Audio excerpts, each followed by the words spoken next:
दोस्तों, आपकी कामयाबी, आपके घर में सुख शांति, आपका हमेशा हंसते रहना, हमेशा खुश रहना, हमेशा स्वस्थ रहना, आपको दुनिया की सारी खुशियां देता है और आपको इस दुनिया का सबसे सुखमय इंसान भी बनाता है।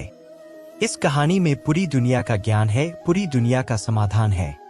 इसलिए यह कहानी आप अंत तक अवश्य देखिएगा।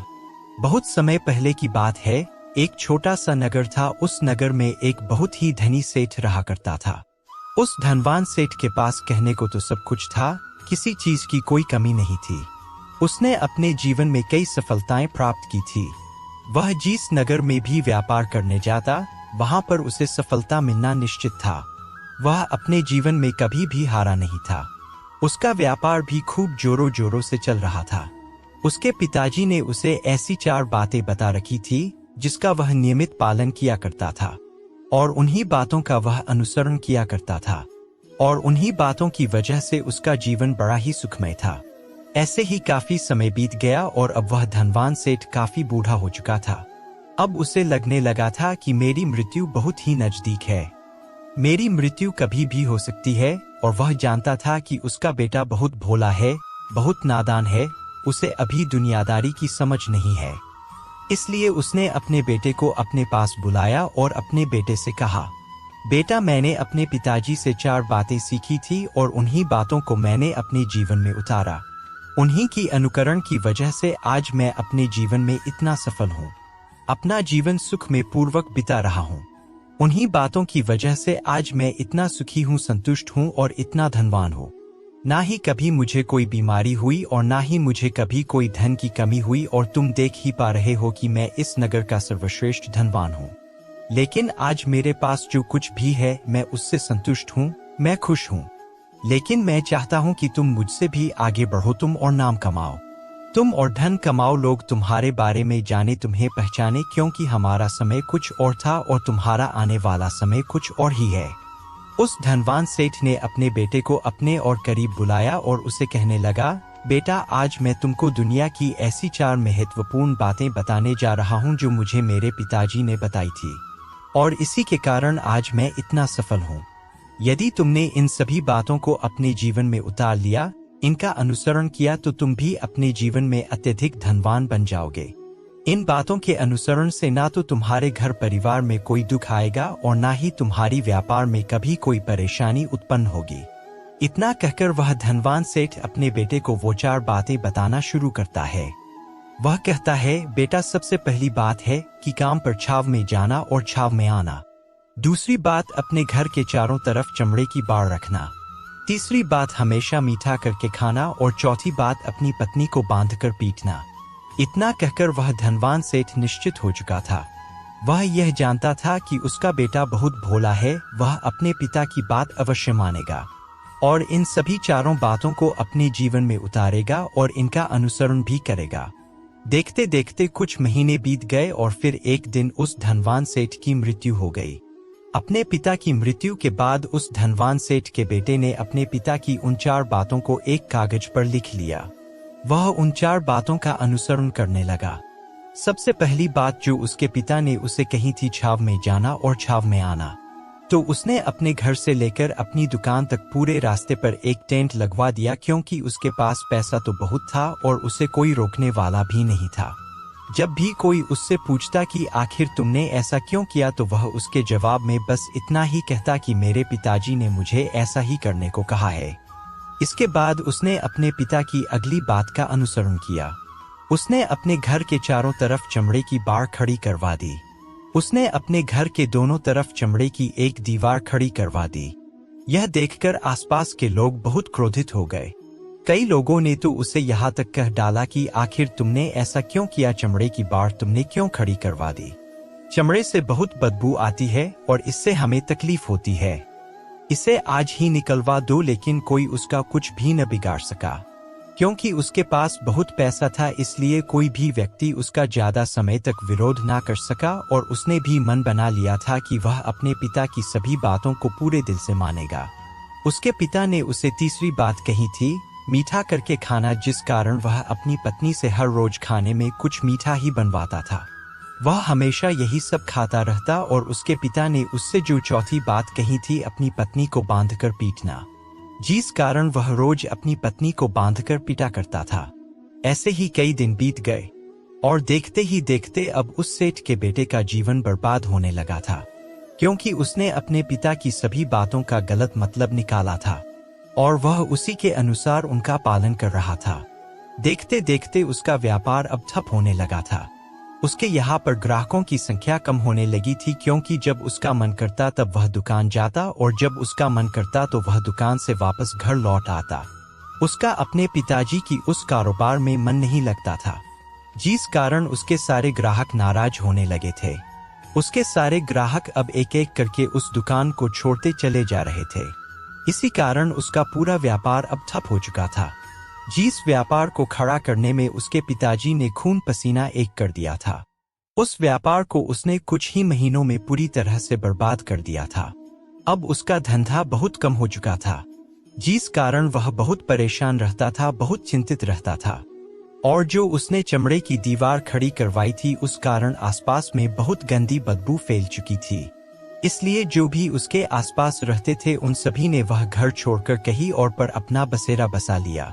चमड़े की बदबू के कारण अब उसके घर में भी कोई नहीं आता था, लेकिन अभी उसे यह समझ नहीं आ रहा था कि यह सब आखिर क्यों हो रहा है। वह बहुत परेशान रहने लगा था और वह हमेशा मीठा भोजन किया करता था, जिस कारण उसका वजन बहुत ज्यादा बढ़ चुका था और इस मोटापे के कारण उसके शरीर में न जाने कितनी सारी बीमारियों ने अपना घर बना लिया था। इन्हीं कारणों से अब उसका पैसा भी इन चीजों में बर्बाद होने लगा था और अपने पिता की जो चौथी बात उसने मानी थी वह थी अपनी पत्नी को बांधकर पीटना, जिसकी वजह से उसकी पत्नी उससे नाराज हो गई और वह घर छोड़कर अपने मायके लौट गई। उसने अपनी पत्नी को मनाने की कोशिश की, तरह तरह के उपाय किए, लेकिन उसकी पत्नी नहीं मानी। देखते देखते अब सेठ के बेटे का जीवन पूरी तरह बर्बाद हो चुका था। ना तो अब उसके पास व्यापार बचा था, ना ही धन, नहीं उसकी पत्नी और नहीं वो रिश्तेदार जो पैसों के लिए उसके आसपास घुमा करते थे। और तो और अब उसका स्वास्थ्य भी ठीक नहीं रहता था, जिस कारण वह बहुत चिंतित रहने लगा था, बहुत परेशान रहने लगा। उसे यह सब समझ ही नहीं आ रहा था कि क्या हो रहा है, क्यों हो रहा है। इन सभी बातों को लेकर वह बहुत परेशान रहने लगा था और वह मन ही मन अपने पिताजी को कोसा करता।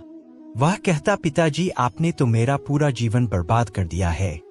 आपकी उन 4 बातों के कारण मुझसे मेरा सब कुछ छिन चुका है। आप ही के कारण आज मेरा जीवन बर्बाद हो चुका है। यदि मैंने आपकी वह 4 बातें न मानी होती, यदि मैंने उनको अपने जीवन में ना उतरा होता तो आज मैं एक सुखमय जीवन जी रहा होता। आपकी इन 4 बातों पर चलकर मुझे क्या मिला? मैंने एक आज्ञाकारी बेटे की तरह आपकी सब बातें मानी, उन पर यकीन किया, उनका अनुसरण किया, लेकिन मैं भी मूर्ख था जो मैंने आपकी उन बातों पर आंख बंद करके यकीन कर लिया। इतना कहकर वह फुट फुट कर रोने लगा। तब उसे एक दिन पता चला उसके पास के एक नगर में एक साधु आए हुए हैं। वह सभी की समस्याओं का हल बताते हैं, चाहे कैसे भी समस्या हो वह उसका निवारण अवश्य करते हैं।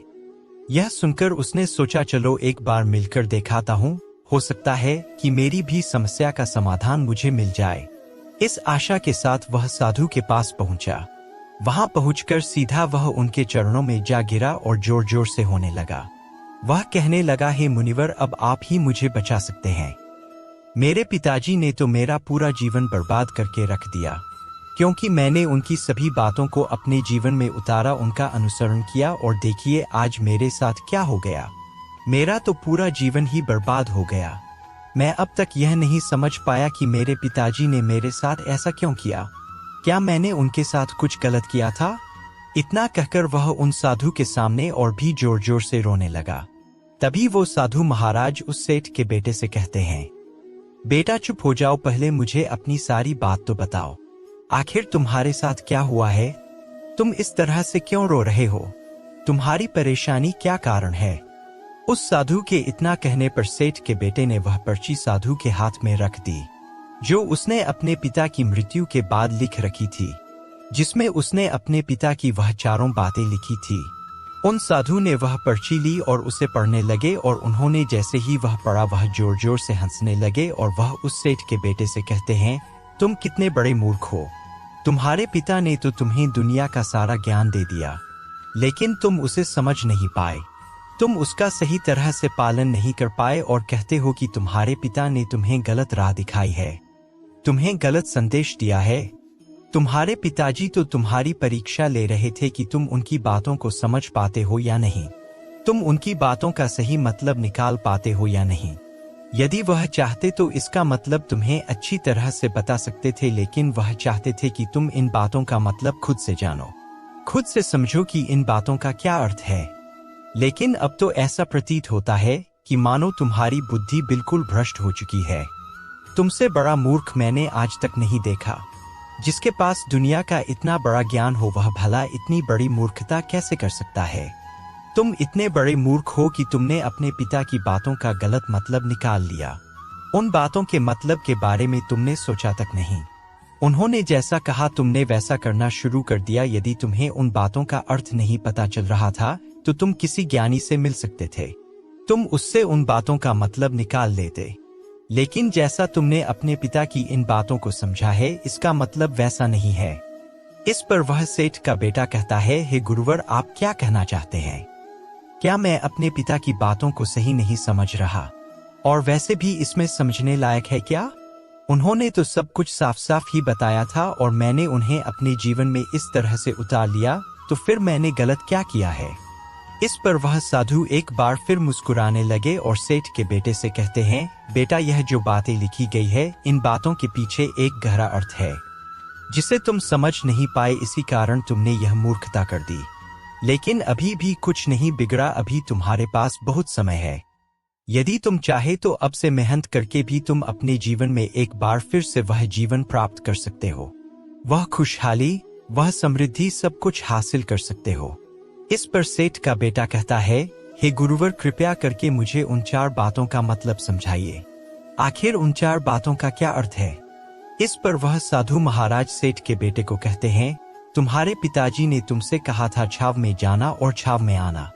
इसका मतलब यह है, सूर्य निकालने से पहले तुम दुकान पर पहुंच जाना और सूर्यास्त होने के बाद तुम वापस घर आना, जिससे तुम्हें दुकान पर अधिक से अधिक समय मिल पाएगा। तुम उस काम को अच्छी तरह समझ पाओगे, उस काम को अच्छी तरह से कर पाओगे, उस काम को बढ़ाने में तुम अपना दिमाग लगा पाओगे और तुम अपने काम में तरक्की कर पाओगे। लेकिन तुमने तो इसका गलत ही मतलब निकाल लिया। तुमने तो अपने घर से लेकर दुकान तक एक ऐसा टेंट लगवा दिया जिससे तुम छाव में आ सको और छाव में जा सको। अब तुम ही बताओ, क्या तुमने अपने पिताजी की बातों का सही मतलब समझा था? यह सुनकर सेठ का बेटा जोर जोर से रोने लगा और कहने लगा, हे गुरुवर, मेरी ही गलती थी। मैंने ही अपने पिता की इन बातों का गलत मतलब निकाला और इसी कारण से बर्बाद हो चुका हूँ। मैं ही सबसे बड़ा मूर्ख था। मेरे पिताजी ने तो मुझे इतना महत्वपूर्ण ज्ञान दिया था, लेकिन मैं उस हीरे को पत्थर समझ बैठा। आगे सेठ का बेटा गुरुवर से कहता है, हे गुरुवर, दूसरी बात क्या है? इसका अर्थ क्या है? आगे गुरुवार दूसरी बात का अर्थ समझाते हुए कहते हैं, चमड़े की बाड़ करवाना। इसका अर्थ यह है कि तुम अपने घर में कुत्ता या बिल्ली पालना। जब तुम अपने घर में कुत्ता या बिल्ली पाल लोगे तो वह तुम्हारे घर की चारों ओर से रक्षा करेगा, जिससे तुम्हारा धन और दौलत पूरी तरह से सुरक्षित रहेंगे और तुम बेफिक्र होकर दुकान पर मन लगा सकोगे, बेफिक्र होकर दुकान के कामों को समझ सकोगे और तरक्की कर पाओगे। और तुम्हारे मन में कभी यह भी डर नहीं होगा कि कहीं कोई चोर आकर मेरी संपत्ति ना चुरा ले। चमड़े की बाड़ करवाने का असली मतलब यह है, लेकिन तुमने तो चमड़े की बाड़ करवाने का मतलब कुछ और ही निकाल दिया। तुमने तो अपने घर की दीवारों को ही चमड़े से पूरी तरह से भरवा दिया, जिस कारण आसपास गंदी बदबू फैल गई। तुम्हारे आसपास के पड़ोसी भी अपना घर छोड़कर कहीं और चले गए, यहाँ तक कि तुम्हारे मित्र, तुम्हारे सगे संबंधी भी उस बदबू के कारण तुम्हारे घर पर आने से कतराने लगे। और अब हालत यह हो चुकी है कि ना तो तुम्हारे घर पर कोई आता है और ना ही कोई जाता है। इसी कारण लोग तुम्हें नापसंद करने लगे और तुम्हारी बर्बादी का यह भी एक कारण है। आगे उस सेठ का बेटा कहता है, हे गुरुवर, यह सब तो ठीक है, लेकिन यह मीठा करके खाना, क्या मैंने इसका भी अर्थ गलत निकला? क्या मैं इस बात को भी गलत समझ रहा था? इस पर वह साधु उस सेठ के बेटे से कहते हैं, हाँ, तुमने इस बात का भी गलत मतलब ही निकाला है। मीठा करके खाने का अर्थ यह है कि जब भी तुम्हें भूख तेजी से लगे तभी तुम्हें भोजन करना है, ना उसके पहले और ना उसके बाद, अन्यथा यदि तुम्हें भूख ना लगी होगी और तुम्हें भोजन मिल जाए तो तुम उस भोजन की कभी कदर नहीं करोगे। फिर चाहे वह भोजन कितना भी स्वादिष्ट क्यों ना हो, कितना भी लाजवाब क्यों ना हो, तुम उसकी कदर कभी नहीं कर पाओगे, तुम उसका सम्मान कभी नहीं कर पाओगे। किंतु जब एक व्यक्ति को जोरों की भूख लगी होती है तो उसके सामने यदि तुम सूखी रोटी भी रख दो तो वह भी उसके लिए किसी पकवान से कम नहीं है। वह उसे प्रेम पूर्वक खाता है, उसका आदर करता है, उसका सम्मान करता है, क्योंकि जब एक व्यक्ति को भूख लगी होती है और उस समय पर जब वह भोजन करता है तो वह उसके लिए एक अमृत समान होता है। और वहीं पर जब किसी व्यक्ति को भूख ना लगी हो और ऐसे समय पर वो भोजन करता है तो वो उसके लिए विष समान है, वह उसे बहुत नुकसान पहुंच सकता है। लेकिन तुमने तो इसका भी गलत मतलब निकाला था। तुम हर रोज मीठा खाने लगे जिस कारण तुम्हारा वजन बढ़ाने लगा और इसी कारणवश तुम्हारे शरीर में अनेक रोगों ने अपना घर बना लिया और यह तुम्हें मृत्यु के करीब ले जा रहा था। इसलिए आज से जब भी तुम्हें जोरों की भूख लगे तभी भोजन करना जो तुम्हारे लिए फायदेमंद होगा और तुम्हारे शरीर को हमेशा निरोगी बनाने में तुम्हारी मदद करेगा। और जब भी तुम्हें भोजन की आवश्यकता ना हो, तुम्हें भूख ना लगी हो, ऐसे समय पर भोजन कभी ना करना। यह तुम्हारे लिए बहुत नुकसानदायक साबित होगा और यही तुम्हारी तीसरी गलती थी जिस कारण तुम्हारा पूरा जीवन बर्बाद हो रहा है। आगे उस सेठ का बेटा कहता है, किंतु हे गुरुवर, चौथी बात तो बिल्कुल साफ लिखी गई है, अपनी पत्नी को बांधकर पीटना। तो क्या इसका अर्थ भी कुछ और है? क्या मैंने इसका भी गलत मतलब निकाला है? इस पर वो साधु कहते हैं, हाँ बेटा, अपनी पत्नी को बांधकर पीटने का अर्थ यह नहीं है कि तुम रोज उसे बांधकर पीटो, बल्कि इसका अर्थ यह है कि जब भी तुम दोनों के बीच में कोई आपसी मतभेद हो जाए, कुछ नोक-झोंक हो जाए, तो तुम अपनी पत्नी पर हाथ मत उठाना। जब तक कि एक स्त्री की कोई औलाद नहीं होती तब तक वह स्त्री पूरी तरह से मानसिक तौर पर अपने आप को मुक्त समझती है, और जब एक स्त्री की औलाद हो जाती है तो वह अपने रिश्तों में बंध जाती है और वह अपने रिश्ते को पूर्णता निभाने का प्रयास करती है। ऐसे समय पर यदि तुम्हारे बीच कुछ लड़ाई झगड़ा हो जाए, कुछ गलतियां हो जाए और ऐसे समय पर यदि तुम उस पर हाथ भी उठा देते हो, तब भी वो तुम्हें छोड़कर कभी नहीं जाएगी। क्योंकि एक स्त्री अपने पति को जरूर छोड़ सकती है लेकिन अपनी औलाद को नहीं। लेकिन इसका अर्थ यह भी नहीं है कि तुम अपनी पत्नी पर हाथ उठाओ, बल्कि तुम्हारे पिताजी का यहाँ पर कहना यह था कि जो भी कोई व्यक्ति तुम्हारे साथ किसी रिश्ते में जुड़ा हुआ है, उसे अपने रिश्ते में कुछ इस तरह से बांध लो कि वह तुम्हें नुकसान ना पहुंचा सके, वह तुम्हारे साथ कुछ गलत ना कर सके, वो तुम्हारा फायदा ना उठा सके। और हमेशा लोग अपने जीवन में यही गलतियां करते हैं, वह अपने नए रिश्ते को कभी समय नहीं देते, जिस कारण उनका रिश्ता उतना मजबूत नहीं हो पाता और इसी कारण वह अपने रिश्ते से हाथ धो बैठते हैं। और यही गलती तुमने भी की।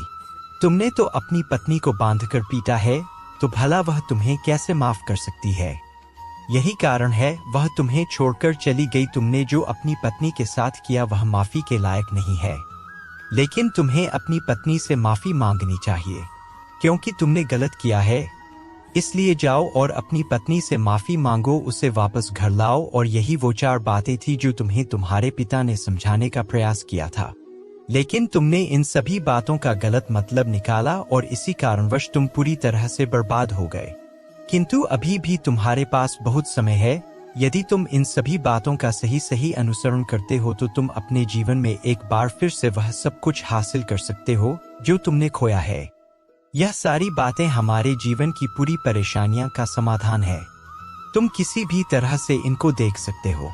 यदि तुम कामयाब होना चाहते हो तब तो तुम्हें मेहनत करनी ही होगी। सूर्य निकालने से पहले तुम्हें अपनी घर से निकालना होगा और हमेशा सूर्य के ढलने के बाद ही तुम्हें घर वापस लौटना होगा, ताकि धन दौलत को कोई तुमसे छीन ना ले। तुम्हें अपने रिश्तों को कुछ इस तरह से बांधना होगा ताकि वो रिश्ते तुम्हें परेशान ना करें, तुम्हें तकलीफ ना पहुंचाएं, तुम्हारा फायदा ना उठाएं और तुम्हें कभी नुकसान ना पहुंचा सके। और हमेशा एक अच्छा और स्वस्थ भोजन करना जब तुम्हें भूख लगी हो, ताकि तुम्हें जो भी सांसें मिली है तुम उसे खुशी खुशी जी सको। और अपने रिश्तों को हमेशा बांध कर रखना, उन्हें खुला मत छोड़ना, अन्यथा वह तुम्हारे हाथ से फिसल जाएंगे। और अपने घर में अवश्य ही कुत्ते को जरूर पालना ताकि तुम्हारा धन हमेशा सुरक्षित रहे।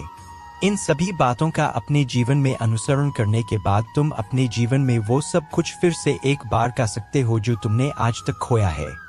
और हो सकता है तुम इससे भी अधिक उन्नति कर पाओ, इससे भी अधिक समृद्धि पा सको, अपने जीवन को खुशहाल और सुखमय बना सको। इतना कहकर वह साधु शांत हो गए। अब सेठ का बेटा भी अपनी सभी गलतियों को समझ चुका था। उसने उन साधु को प्रणाम किया और अपने घर वापस लौट गया। उसने उन सभी चारों बातों को अपने जीवन में उतार लिया, उनका सही सही अनुसरण किया। उसके बाद से उसके जीवन में सकारात्मक प्रभाव दिखने लगे। वो एक बार फिर से अपने व्यापार को खड़ा करने में सफल रहा। वह एक बार फिर से अपनी पत्नी को घर लाने में सफल रहा और देखते ही देखते उसका जीवन सुखमय और आनंदमय हो चुका था। दोस्तों, उम्मीद है कि आपने आज की इस वीडियो से जरूर कुछ ना कुछ सीखा होगा। तो इस वीडियो को लाइक और अपने दोस्तों के साथ शेयर करना ना भूलें और हमें ऐसे ही सपोर्ट करने के लिए चैनल को सब्सक्राइब जरूर करें। धन्यवाद।